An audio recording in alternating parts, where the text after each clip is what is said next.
Alhamdulillahirrahmanirrahim. Wassalatu wassalamu ala rasulillah Sayyidina Muhammad wa ala alihi wa sahbihi ajma'in. Yang saya kasih amat berhormat Datuk Seri Dr. Zamri yang penat-penat baru sampai daripada Kuala Lumpur selepas bersama dengan Bahduli Tuanku Raja Melayu. Saya harap beliau penat jangan kerana saya, tapi kerana cintanya kepada tuan-tuan yang ada sekalian. Yang bahagia para jemaah. Assalamualaikum warahmatullahi wabarakatuh. Kesempatan ini mesti saya ambil untuk ucapkan terima kasih kepada tuan rumah yang telah mengimarahkan ruangan di tempat kediamannya ini dengan majlis yang seperti ini. Sebenarnya memang saya rasa seronok, gembira dan kagum juga kerana bagaimana sibuk sekalipun seorang pemimpin, tapi dia selari dengan ceramah yang baru sebentar tadi, nampaknya dia istiqamah dari segi komitmennya pada ilmu walaupun sibuk dengan urusan negeri dan negara. Jadi tahniahlah pada orang-orang Perak kerana ada pemimpin yang sentiasa konsisten atau istiqamah dengan pendiriannya terhadap ilmu. Apa yang kita boleh buat, kita doakan supaya beliau diberikan kesihatan, kekuatan, kesabaran dan tahan menghadapi ujian yang berbagai-bagai. Yang kedua, saya ingin mengucapkan terima kasih dan penghargaan pada anak-anak muda yang saya pun rasa kagum kerana dulu waktu saya muda macam mereka, saya tak boleh buat macam yang mereka buat sekarang ini. Saya berpuas hati dengan pimpinan sembahyang Maghrib tadi. Mana dia orang baca tadi? Imam tadi mana? Ini saya fikir ini anak jati Perak ni. Bacaan yang bagus dan tentulah ia merupakan salah seorang daripada beberapa ramai lagi yang seperti beliau. Ini hasil daripada konsistensi kerajaan dari segi mengeluarkan generasi yang baru. Dan saya percaya anak-anak yang lain pun boleh buat. Kalau dipilih pegang, tunjuk, suruh jadi imam, saya fikir semua boleh. Dan kalau tak boleh, satu masa nanti mereka tentu akan boleh juga. Yang ketiga, yang berhormat Datuk Seri, saya terima kasih kerana saya dapat jumpa kawan lama. Kawan lama yang lama tak jumpa, rindu dendam ada. Bila ada majlis ini, saya boleh jumpa dengan mereka. Alhamdulillah kita diberikan kesihatan lagi. Mudah-mudahan kita dapat memberikan khidmat yang terbaik. Dalam majlis yang ringkas ini tidak ada perkara besar yang hendak saya nyatakan selain daripada menyatakan pengakuan terhadap apa yang disebut dalam ceramah. Penulis buku itu seorang ahli akademik yang pada masa ini menjadi seorang yang diminati, yang menuntun TV Al-Hijrah kerana ada satu program khas oleh Dr. Zulkifli ini. Bukan kerana dia orang Terengganu, itu kebetulan saja. Ya, maklumat dia orang Terengganu, saya sebut bukan kerana dia orang Terengganu, tapi alhamdulillah kita dapat seorang yang berminat kepada ilmu dan dia tinggal jawatan di universiti. Dia dapat kerja dan dia dapat jadi pensyarah di Universiti Sains Islam Malaysia.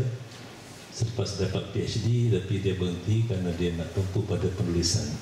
Jadi yang penting dalam hari ini untuk maklumat anak-anak muda, anak-anak saya ataupun cucu, alhamdulillah dalam negara kita ada generasi yang minat pada ilmu dan kita mesti manfaatkan daripada mereka. Mungkin anak-anak lihat ada juga perkara yang tak baik, tapi antara yang tak baik dengan baik jangan kita lupa bahawa banyak juga yang baik. Kita fikir yang baik itu penting kita fikirkan kerana kita nak syukur kepada Allah Subhanahu wa taala. Tapi kalau kita lihat yang tak baik dan kita merasakan hidup kita ini sudah tidak ada harapan lagi untuk mencapai kejayaan, saya fikir kita salah. Kerana kita melihat yang buruk dan kita tidak berusaha untuk menjadi yang baik. Sebenarnya yang baik masih memenangi dunia ini. Kalau dunia ini tidak dapat dikuasai oleh kalimat yang baik, saya fikir dunia sudah hancur lama dah. Jadi bagilah kita malam ini di kediaman Mufti Besar Perak, kita bersyukur kerana sebenarnya masih banyak kebaikan. Dan kita doakan supaya kebaikan itu akan dapat diperluaskan. Dan saya percaya bukan susah untuk kita lakukan.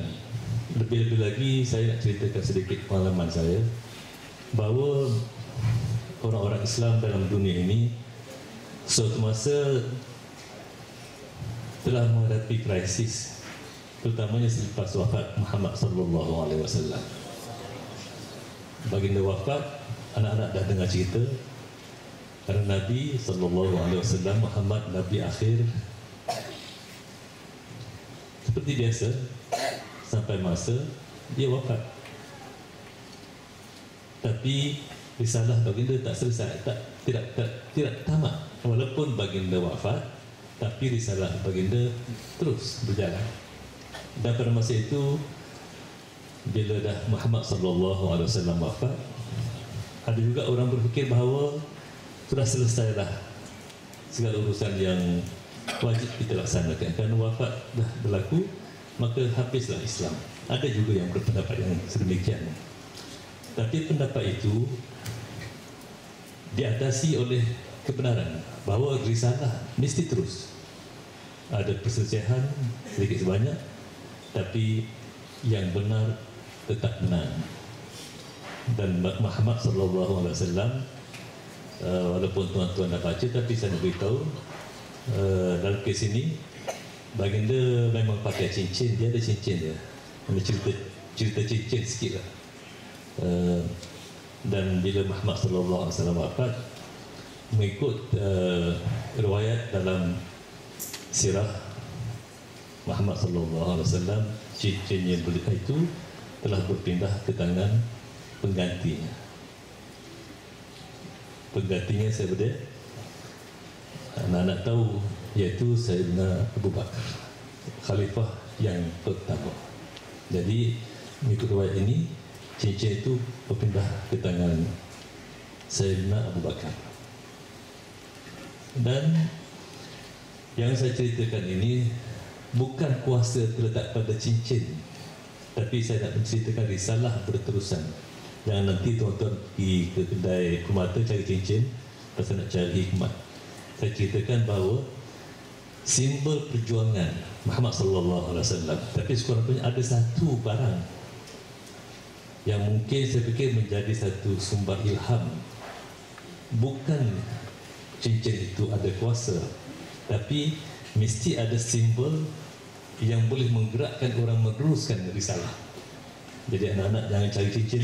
Saya pakai cincin juga, tapi tak ada kena-mena dengan cincin. Tapi saya nak ceritakan bahawa Muhammad wafat, tapi risalah terus. Cincin baginda dipakai oleh Sayyidina Abu Bakar. Dan bila Abu Bakar meninggal, mengikut sirah ini, cincin itu terdapat pula pada jari Sayyidina Umar radhiyallahu anhu. Dan begitulah seterusnya. Bila Umar radhiyallahu anhu wafat, maka mengikut sirah lagi, cincin itu didapati berada pula pada tangan, di anak-anak tahu, khalifah yang ketiga ialah Sayyidina Uthman. Kemudian cincin bila berpindah-pindah tangan, lama-lama maka tak terkawal, mungkin teralpa, dia boleh hilang. Maka mengikut sirah, bila Sayyidina Uthman wafat, rupanya cincin hilang dari jari Sayyidina Osman, jatuh ke sebuah telaga dan bila dicari tak jumpa. Artinya saya nak cerita pada anak-anak sekalian bahawa dalam Islam Muhammad sallallahu alaihi wasallam Rasul kita akhir telah wafat. Perjuangannya mesti berterusan. Untuk memudahkan perjuangan mesti ada simbol.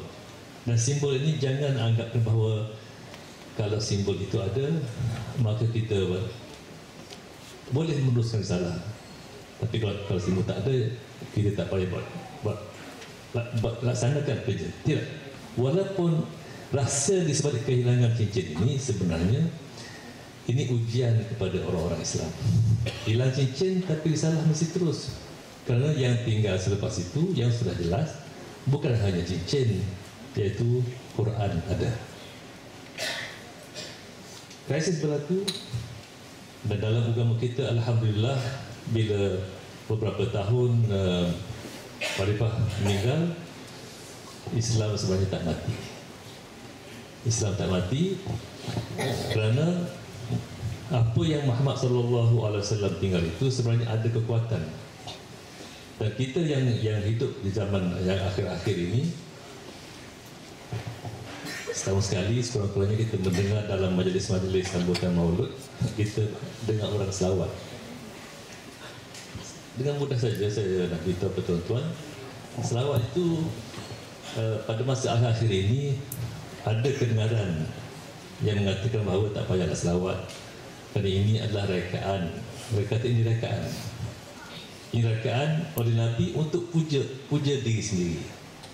Yang ini kalau saya baca khabar ada percubaan untuk mengatakan bahawa selawat tak payah. Tapi saya nak beritahu alhamdulillah, cincin hilang di salah jalan, Islam terus berkembang dan selawat terus bergema di mana-mana sahaja.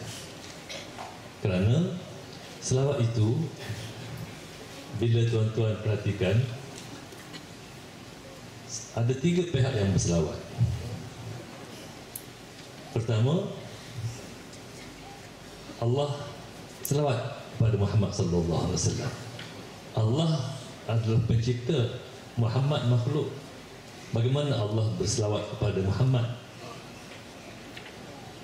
Anak perlu ingat bahawa selawat oleh Allah kepada Muhammad maknanya rahmat. Kalau Allah yusalli ala Nabi, Allah selawat atas Nabi, maka Allah memberi rahmat pada Muhammad sallallahu alaihi wasallam. Ini kita supaya kita tanam dalam fikiran kita bahawa selawat Allah pada Muhammad makna lain. Selawat Allah pada Muhammad bermakna Allah beri rahmat kepada Muhammad sallallahu alaihi wasallam. Ada lagi pihak yang kedua berselawat. Tentu anak-anak tahu yang berselawat yang kedua ialah malaikat. Malaikat pun berselawat kepada Muhammad sallallahu alaihi wasallam. Apa makna selawat? Kalau malaikat yang sebut, kalau malaikat yang sebut itu bermakna malaikat memohon maghfirah, memohon pengampunan daripada Allah atas Muhammad. Walaupun Muhammad sallallahu alaihi wasallam itu maksum, tapi tidak ada kecacatan untuk mohon maghfirah daripada Allah kepada Muhammad. Jadi kalau malaikat yang selawat, kalau malaikat kata sallallahu alaihi Muhammad, bermaknanya malaikat mohon Allah ampuni Muhammad sallallahu alaihi wasallam. Kemudian kita di Perak dan di mana-mana sahaja hari ini dalam dunia kita selawat. Itu selawat daripada manusia. Kalau manusia selawat bukan bermakna rahmah, bukan bermakna maghfirah. Kita selawat kata Muhammad bermakna kita doakan kepada Allah supaya merahmati Muhammad. Kita doa kepada Allah. Yang berhormat, saya misalnya selawat pada Muhammad sallallahu alaihi wasallam, saya memohon Allah kalimah sama, Allahumma salli ala sayyidina Muhammad, wahai Tuhan selawatkan ke atas Muhammad. Datang daripada manusia, itu bermakna kita mohon Allah, kita berdoa kepada Allah. Cuba lihat Kita tidak selawat terus, kita tidak ada authority untuk memohon secara direct pada Muhammad sallallahu alaihi wasallam. Artinya kebesaran Muhammad kita pohon daripada Allah supaya Allah yang memberikan rahmat pada Muhammad. Karena kita sedar tentang kehebatan Rasulullah ini. Jadi kita pohon daripada yang menciptanya supaya dia rahmatkan pada Muhammad. Apalah kita kalau kita berkata bahawa saya doakan pada Rasul mudah-mudahan selamat. Kita hamba, tapi yang penting kita doa kepada Allah, minta Allah turun. Sebab itu selawat daripada hamba ini sangat besar artinya. Kalau kita mohon daripada yang tertinggi sekali supaya dia merahmat Muhammad sallallahu alaihi wasallam. Jadi saya cerita ini supaya yang kita selawat, yang malaikat selawat, yang Allah selawat ada makna yang berlainan. Tujuannya untuk mengiktiraf kebesaran Muhammad sallallahu alaihi wasallam. Sekarang ini di Malaysia ini bila kita nak meneruskan risalah, alhamdulillah saya lihat yang menjaga Islam dalam negara kita ini dari segi susunan, anak-anak perhatikan betul, kita ada orang yang menjaga agama di negara kita ini. Iaitu yang menjaga agama ialah kalau di Mekah yang menjaga tanah haram Mekah dan tanah haram Madinah dipanggil khadam ataupun khadimul haramain, custodians of the two holy cities. Yang menjaga tanah suci Mekah, tanah suci Madinah, yang menjadi khadam, yang menjaganya ialah Raja Mekah. Gelaran dia. Kita alhamdulillah syukur kepada Allah Subhanahu Wa Taala, Islam ini di Malaysia ini kita mempunyai custodian. Dalam peraturan negara kita ada 9 custodian menjaga agama negara kita. Alhamdulillah kita syukur kepada Allah. Dan 9 custodian ini adalah Raja-Raja Melayu. Raja Melayu menjadi custodian, menjaga. Dan sebab itulah pada masa ini Islam orang sudah mula cabar, makin hebat lagi. Orang kata macam-macam kerana dia tahu Islam di Malaysia ini memang ada kekuatan dia. Kan ada custodian, ada struktur yang tak dapat di negara lain. Maka sebab itu ujian tuan-tuan sekalian, anak-anak sekalian, jangan gentar. Walaupun ada ujian, tapi bukan bermakna kita sudah mengalah. Saya fikir ujian yang ada pada kita hari ini yang menimpa kita kerana mereka lihat bahawa di sini ada kota yang kuat mempertahankan Islam. Walaupun kita cuma berjumlah lebih kurang 16 juta saja penduduk Malaysia, 26 juta, orang Islam di sekitar 16 juta atau lebih sedikit. Walaupun 16 juta, tapi kalau kita tahu kekuatan kita, anak-anak sekalian, insyaAllah kita akan selamat. Kita kena pertahankan. Kalau ada keburukan, jangan gentar. 16 juta kuat, orang uji kita sekarang. Tak payah saya sebut apakah ujian. Dan salah satu daripada kuota kita ialah pusat pendidikan di Perak ini. Saya tak mau sebut tentang beberapa college ataupun sekolah.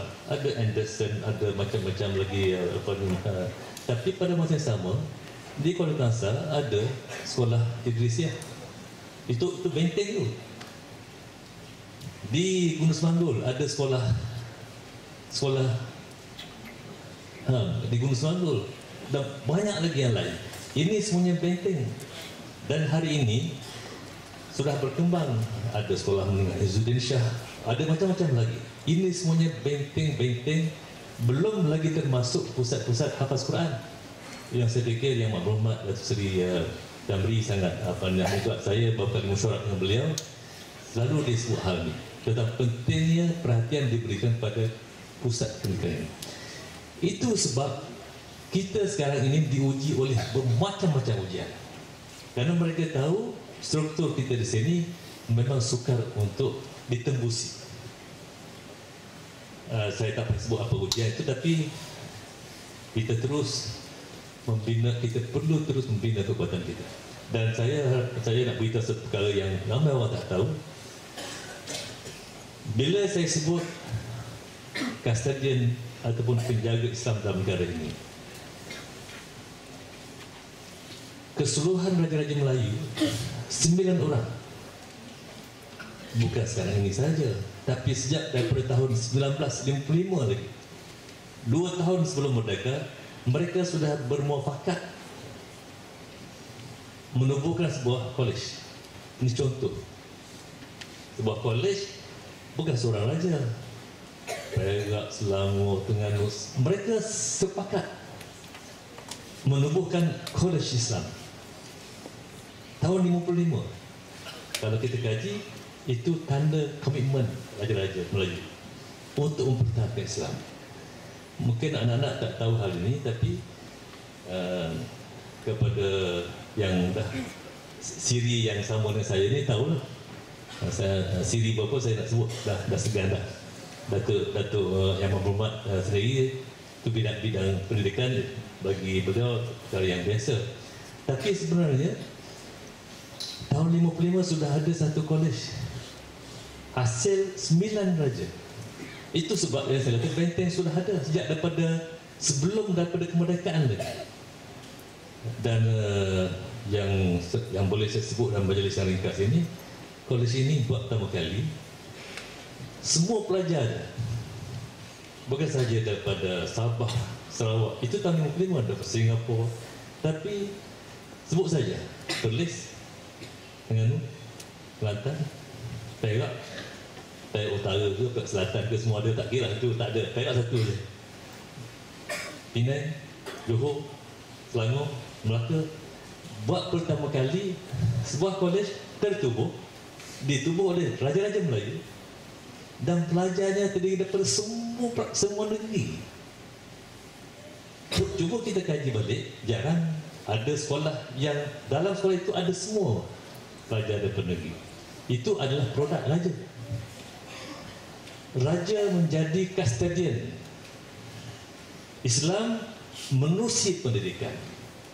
Yang saya nak beritahu di sini, itu sebab saya fikir orang Islam di Malaysia ini dengan macam-macam. Cuba itulah kalimah, macam mana kalimah itu, kalimah ini, cuba macam-macam cubaan. Tapi kita berdoa kepada Allah Subhanahu Wa Taala, lebih-lebih lagi malam ini, malam Jumaat, minta Allah memberikan kepada kita kekuatan. Bila kita diuji, bukan bermakna kita lemah, tapi mungkin untuk menambah kekuatan orang-orang Islam.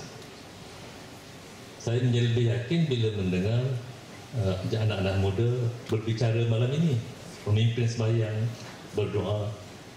Dan zaman dulu, ini cerita zaman dulu, ni filem black and white zaman dulu.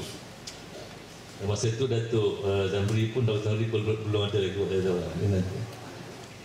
Masa itu tahun 50, awal 50-an. Kalau di tempat saya nak cari seorang yang hafaz Quran, saya masih ingat tak ada. Tempat saya itu besar juga lah, penduduk dia walaupun daerah, tapi sama dengan lebih ramai daripada penduduk negeri Perlis. Besar juga bagi, tapi nak sebut nama tempat tu saya malu, tapi besar. Nak cari seorang hafaz Quran tak ada. Tahun 1955. Jadi kalau kita kata kita sekarang ini makin teruk, cuba lihat 1955 seorang hafaz Quran pun tak ada dalam satu daerah. Kalau ada pun jemputan dari tempat lain. Dan kalau ada pun, ini semua kuasa Allah Subhanahu Wa Taala. Orang itu orang yang tak dapat melihat. Yang hafaz Quran, bila saya undur balik cerita lama, yang hafaz Quran zaman 50-an dulu, orang yang ditakdirkan tak boleh melihat atau orang buta, yang jelek tak hafaz. Kalau hafaz pun hanya sebahagian saja. Sebab itu saya dan diri saya, elok kita bersyukur di atas situasi ini. Daripada nak cari orang seorang hafaz Quran pun tak ada. Sekarang ini saya fikir kalau bulan puasa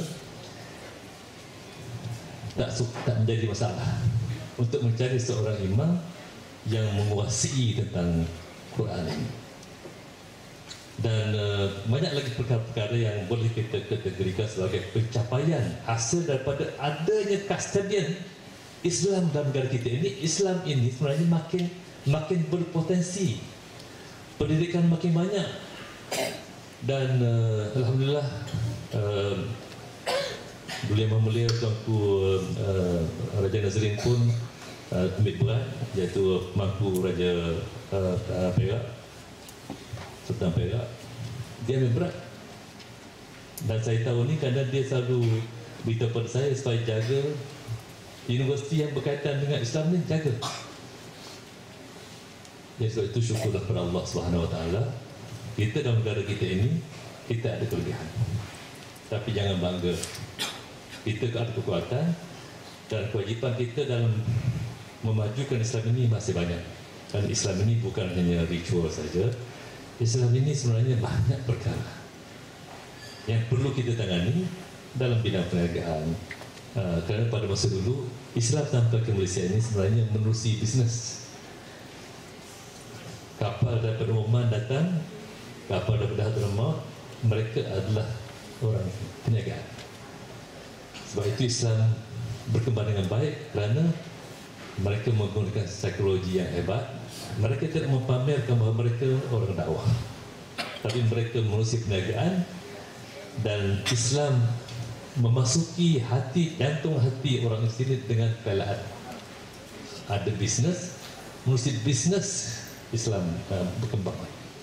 Dan ini terpulang pada cara, ada cara yang begitu, dan mungkin ada lagi banyak cara yang lain. Yang penting kita mesti gunakan apa cara yang sesuai mengikut keadaan dan tempat. So, saya kata orang Islam hafaz Quran juga, dan alhamdulillah yang saya dengar sekarang ini, orang yang hafaz Quran pun sudah ramai yang terlibat dengan pengajian bisnes, pengajian perubatan, dan mereka hafaz Quran. Di sebuah universiti di UIA tak heranlah ramai juga yang hafaz Quran jadi pelajar. Dan ada USIM, University Sains Islam Malaysia, doktor, medical faculty, hafaz Quran. Ini sebenarnya perkembangan yang kalau ditanya masyarakat tahun 65, mereka tak boleh bayangkan bahawa ini boleh berlaku. Jadi atas dasar itu kita bersyukur kepada Allah atas kebaikan yang kita terima.